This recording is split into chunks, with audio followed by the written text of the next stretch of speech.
तो फिल्म की कहानी शुरू होती है कैट नाम की लड़की से, जो कि एक बहुत बड़े स्कूल में टीचर है। लेकिन उसकी क्लास के बच्चे कुछ यूं हैं कि वो पढ़ाई में इंटरेस्ट ही नहीं लेते और इनमें से एक बच्चा तो कॉमिक पढ़ रहा होता है। ये देखकर कैट उससे कहती है कि क्यों ना ये कॉमिक तुम सभी को सुनाओ। ये सुनने के बाद वो लड़का सभी को कॉमिक सुनाना शुरू कर देता है और सारे बच्चे भी बड़े ध्यान से कॉमिक को सुनने लगते हैं। और हद तो तब हो जाती है जब कैट को भी ये कॉमिक सुनने का मन होने लगता है। लेकिन थोड़ी देर के बाद यहाँ पर उनके स्कूल का प्रिंसिपल आ जाता है और यहाँ पर जो हो रहा है वो सब कुछ देख लेता है। जिसके बाद वो उसे अपनी केबिन में बुलाता है, जहां पर कि वो कैट को इस जॉब को छोड़ने के लिए कहता है। हालांकि वो इनडायरेक्टली कह रहा था, लेकिन उसका कहने का मतलब तो यही था कि वो जॉब छोड़ दे। तो अब कैट को इस स्कूल से निकाल दिया जाता है। अगले सीन में हमें मैग नाम की एक लड़की को दिखाया जाता है, जो कि कुछ ब्यूटी प्रोडक्ट्स को बेचने के लिए एक बहुत बड़ी कंपनी में जाती है। वहां पर वो इस प्रोडक्ट के बारे में अच्छी अच्छी बातें बताती है, लेकिन वहां की जो ओनर होती है उन्हें ये प्रोडक्ट बिल्कुल भी पसंद नहीं आते हैं। तो मुंह लटकाकर मैग जब बाहर आने लगती है तो उसे मालूम चलता है कि ना तो प्रोडक्ट बिके और उसकी कार भी नो पार्किंग में खड़ी हुई थी, इसलिए पुलिस वाले उसकी कार को यहाँ से ले जा लेते हैं। अब आगे में मालूम चलता है कि दरअसल मैग और कैट दोनों ही बेस्ट फ्रेंड्स है और जब वो अपने घर पहुंचते हैं तो वो डांस कर रही होती है, क्योंकि आज दोनों का ही दिन बहुत ज्यादा खराब रहा है।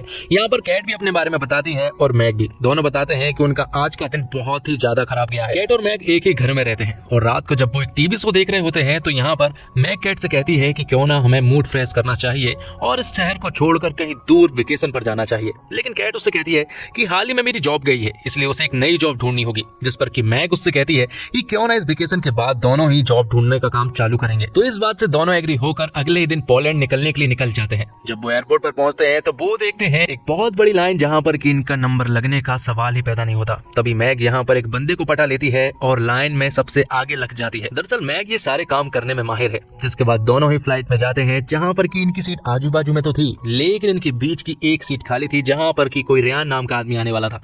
थोड़ी देर के बाद यहाँ पर रेयान आ जाता है, जो कि काफी हैंडसम था। तो उसे देखकर कैट और मैग उससे दोस्ती बढ़ाने की कोशिश करने लगती है और यहाँ पर रेयान उन दोनों को बताता है कि वो पोलैंड एक शादी में जा रहा है। दोनों ही यहाँ पर उसके ऊपर लाइन मारना शुरू कर रही थी। तभी यहाँ पर फ्लाइट अटेंडेंट आता है और वो उन्हें बताता है कि ये फ्लाइट पोलैंड नहीं जा सकती, क्योंकि वहाँ पर बहुत ज्यादा मौसम खराब है, इसलिए इस फ्लाइट को पोर्ट लुइस में लैंड करनी होगी। जिसके बाद फाइनली ये लोग पोर्ट लुइस पहुंच जाते हैं, जहाँ पर एक होटल को बुक करने के दौरान इन्हें मालूम चलता है कि मैग का बैग चोरी हो गया है। तब ये लोग एक होटल का रूम बुक करते हैं और जब वो लोग उस रूम में जा ही रहे थे कि तभी इनकी नजर पड़ती है रेयान पर, जो कि इसी होटल में रुका हुआ था और उसे देखकर मैग और कैट खुश हो जाती है। यहाँ पर दोनों रेयान से बातें करती हैं और साथ ही रेयान उन दोनों को आज रात की पार्टी के लिए भी इनवाइट कर लेता है। यहाँ पर दोनों खुश हो जाते हैं क्योंकि उन्हें आज रात की पार्टी के लिए जाना था। लेकिन यहाँ पर हमें मालूम चलता है कि मैग का बैग चोरी हो चुका है, इसलिए उसके पास कपड़े नहीं है। वो कैट से मदद मांगती है और उससे कपड़े भी, लेकिन कैट उसे कहती है कि उसके पास कपड़े नहीं है। दरअसल कैट ये चाहती है कि वो आज रात पार्टी में अकेले जाए और रेयान से मुलाकात करे। वो ऐसा ही करती है। वो रेयान से उस रात पार्टी में मिलती है, लेकिन थोड़ी देर के बाद यहाँ पर मैग आ जाती है, जिसके पास कपड़े तो नहीं थे पर उसने एक साड़ी का जुगाड़ कर लिया था, जो कि उसने ठीक से नहीं पहनी थी। यहाँ पर वो सभी लोग एंजॉय करते हैं। तभी यहाँ पर रेयान को मालूम चलता है कि पोलैंड में मौसम बहुत ही ज्यादा खराब हो गया है और वहाँ के सारे आने जाने के रास्ते बंद हो चुके हैं। तब कैट और मैग रेयान को सहारा देती है और उससे कहती है कि सब कुछ ठीक हो जाएगा। दरअसल वो लोग तो लाइन मारने में लगी हुई थी। इसी चक्कर में कैट और मैग के बीच में दरारें आ चुकी थी। वो तो किसी हालत में बस रेयान को पटाना चाहती थी और इसी चक्कर में दोनों के बीच में फाइट होने लगी थी। अब अगले दिन दोनों रेयान के पास जाती है, जहां पर कि मैग रेयान से कहती है कि क्यों ना आज उन्हें एयर बलून में जाना चाहिए। दरअसल मैग को बहुत अच्छे से मालूम है कि कैट को एयर बलून में डर लगता है। इसके बावजूद कैट रेयान की खातिर उनके साथ जाती है। जैसे ही वो लोग ऊपर जाते हैं तो यहाँ पर कैट की हालत बहुत ज्यादा बिगड़ने लगती है, पर इस तरह से डरता हुआ देख रेयान कैट को सहारा देने लगता है, जो कि कैट को काफी अच्छा लगता है। अब इसके बाद हम देखते हैं कैट और मैग को, जो कि कॉफी शॉप में बैठी हुई थी। दोनों ने एक दूसरे को नहीं बताया कि दोनों रेयान को पसंद करती है। वो तो बस किसी तरह से रेयान को पाना चाहती है। तभी यहाँ पर उन्हें मालूम चलता है कि रेयान पोलैंड जा रहा है, वो भी बाय रोड। और ये सुनने के बाद दोनों रेयान से मिलने के लिए पहुंच जाती है और ये बात जब उन्हें पता चलती है कि वो पोलैंड जा रहा है तो यहाँ पर दोनों बेस्ट फ्रेंड उससे कहने लगती है कि वो भी उसके साथ चलना चाहती है। जिसके बाद क्रेग नाम का ड्राइवर इनके साथ जाने लगता है और कैट आगे बैठी हुई थी और मैग और रेयान पीछे बैठे हुए थे और वो काफी मस्ती भी कर रहे थे। और ये सब कुछ कैट को देखकर बिल्कुल भी अच्छा नहीं लग रहा था, क्योंकि उसके हिसाब से उसे पीछे होना चाहिए था मैग की जगह पर। तो पीछे मैग और रेयान आपस में खूब बातें कर रहे थे, जो कि कैट को बिल्कुल भी अच्छा नहीं लग रहा था, इसलिए वो उनका काम बिगाड़ने के लिए पीछे पहुंच जाती है।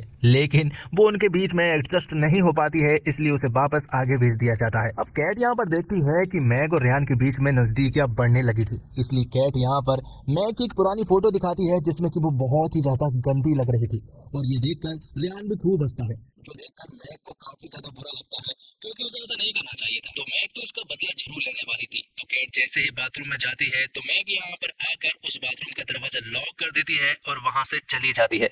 वापस आने के बाद वो रेहान से बात करने लगती है और उसे चिपकने की कोशिश करने लगती है। हालांकि वो यहाँ पर कैट के बारे में पूछता है कि वो आकर कहाँ पर गई है, लेकिन वो यहाँ पर कुछ भी नहीं बताती है। उसका एक कॉल आ जाता है तो रेहान बात करने के लिए पहुंच जाता है और यहाँ पर हमें मालूम चलता है कि दरअसल में क्रैग भी मैग को पसंद करता है, लेकिन उसने ये बात अभी तक उसे बताई नहीं है। अब रेहान और मैग जब आपस में बात कर रहे होते हैं कि तभी हम देखते हैं कि कैट जो है वो बाथरूम की खिड़की से छलांग मारती है, जिसके कारण उसकी हालत और उसके कपड़े भी पूरी तरह से खराब हो जाते हैं और उसे बहुत ज्यादा गुस्सा आ रहा था मैग पर, क्योंकि उसे मालूम है कि ये उसी का काम है। लेकिन फाइनली उसे पीछे बैठने का मौका मिल चुका था और अब ये मौका वो नहीं छोड़ना चाहती थी। इसलिए वो यहाँ पर रेहान से कहती है कि जब वो वहां से गिरी थी तो उसके गर्दन में चोट आ गई है, इसलिए वो रेहान से मसाज करने के लिए कहती है और रेहान भी मसाज करने लगता है। लेकिन मैग को ये सब कुछ देखा नहीं जाता है, इसलिए वो एक बियर की बोतल में बहुत सारी स्लीपिंग पिल्स मिला देती है और कैट को देने लगती है। वो उससे कहती है कि इसे पीने के बाद थोड़ी राहत तो तुम्हें जरूर मिलेगी, लेकिन तभी इस बोतल को क्रैग छीन लेता है और पीने लगता है। यहाँ पर मैग उससे मना करती है कि तुम्हें इस बियर की बोतल को नहीं पीना चाहिए, तुम्हें नींद आने लगेगी। हालांकि क्रैग को नहीं मालूम है कि उसकी बोतल में स्लीपिंग पिल्स मिले हुए हैं। अब रात को जब सभी लोग सो जाते हैं तो यहाँ पर रात को क्रैग भी सो जाता है और अचानक से एक सामने वाले पोस्टर में वो टक्कर मारता है, तब जाके क्रैग की नींद खुलती है। अब वो लोग एक होटल में पहुंच जाते हैं जहां पर कि वो रूम बुक करने वाले थे, लेकिन मैग और कैट के बीच में तो अब कट हो चुकी है, इसलिए वो दोनों अलग अलग कमरा चूज करती हैं और रेहान के कारण वो दोनों एक दूसरे से काफी ऑकवर्ड बिहेव भी कर रहे थे। अब आगे हम देखते हैं कि क्रैग और मैग साथ में बैठे हुए थे। यहाँ पर क्रैग मैग को बताना चाहता था कि वो उसे पसंद करता है, लेकिन वो नहीं बता पाया। आगे हम देखते हैं रात को जब रेहान और कैट एक जगह पर मिलते हैं तो यहाँ पर रेहान कैट से कहता है कि वो उसे ही ढूंढ रहा था और वो उसे कमरे में ले जाता है जहाँ पर कि वो दोनों रोमांस करते हैं। अब अगली सुबह कैट और मैग मिलती है, जहाँ पर कि मैग कैट को बताती है कि कल रात रेहान उसके साथ था और रात भर उन्होंने रोमांस किया,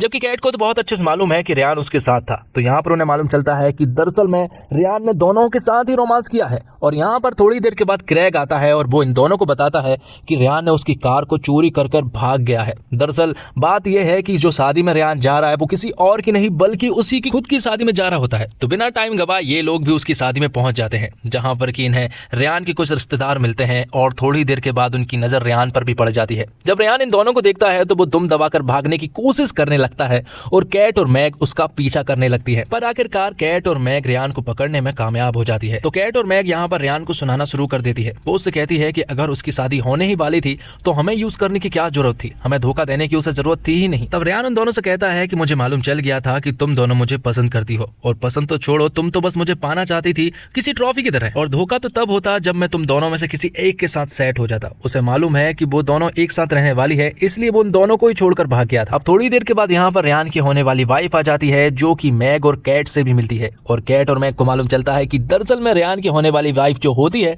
वो बहुत ही ज्यादा तेज है। उसे देखकर उन्हें समझ आ गया था कि रेहान के लिए तो यही ठीक है। तब वो दोनों वापस आ जाती है। वापस आने पर मैग की मुलाकात एक बार क्रैग से होती है और क्रैग यहाँ पर मैग को सब कुछ बता देता है कि वो उसे पसंद करता है, और यहाँ पर कहीं ना कहीं मैग भी क्रैग को पसंद करने लगी थी और अब वो दोनों साथ हैं। जिसके बाद हम देखते हैं कैट और मैग को, दोनों अभी भी एक दूसरे से थोड़ी खफा तो थी, लेकिन दोनों एक दूसरे के बेस्ट फ्रेंड्स थे, इसलिए उन्हें एक दूसरे को माफ करना ही पड़ता है। और वो दोनों कसम खाते हैं कि आज के बाद किसी लड़के की वजह से उनकी दोस्ती के बीच में कभी भी दरार नहीं आएगी। और अब वो दोनों जॉब ढूंढना भी शुरू कर देती हैं। और फिर एक दिन कैट को उसके स्कूल के प्रिंसिपल मिलते हैं, जो कि कैट का प्रमोशन कर देते हैं, क्योंकि जो बच्चों को वो पढ़ा रही थी उन्हें पढ़ाना इतना आसान काम नहीं है, क्योंकि वो बिगड़े हुए बच्चे की औलाद है और उन्हें कैट ही पढ़ा सकती है। इसलिए कैट को प्रमोशन के तौर पर एक बड़े टीचर के रूप में रख लिया जाता है। और यहाँ दूसरी तरफ क्रैग और मैग की लव लाइफ भी बहुत अच्छी चल रही थी। दोनों एक दूसरे से बहुत ज्यादा प्यार करने लगे थे, और मैग जो ब्यूटी प्रोडक्ट्स बेचने का काम करती है उसमें क्रैग भी उसकी मदद करता है, और दोनों बिल्कुल परफेक्ट कपल बन जाते हैं। तो दोस्तों, इस फिल्म से ये सीख मिलती है कि कुछ टेम्परेरी रिश्तों के कारण कभी भी अपनी दोस्ती को नहीं तोड़ना चाहिए, क्योंकि जो टेम्परेरी रिश्ते होते हैं वो शुरुआत में काफी अच्छे लग सकते हैं, लेकिन जो हमारे साथ ही परमानेंट है उसे हमेशा अपने साथ रखना चाहिए। तो दोस्तों,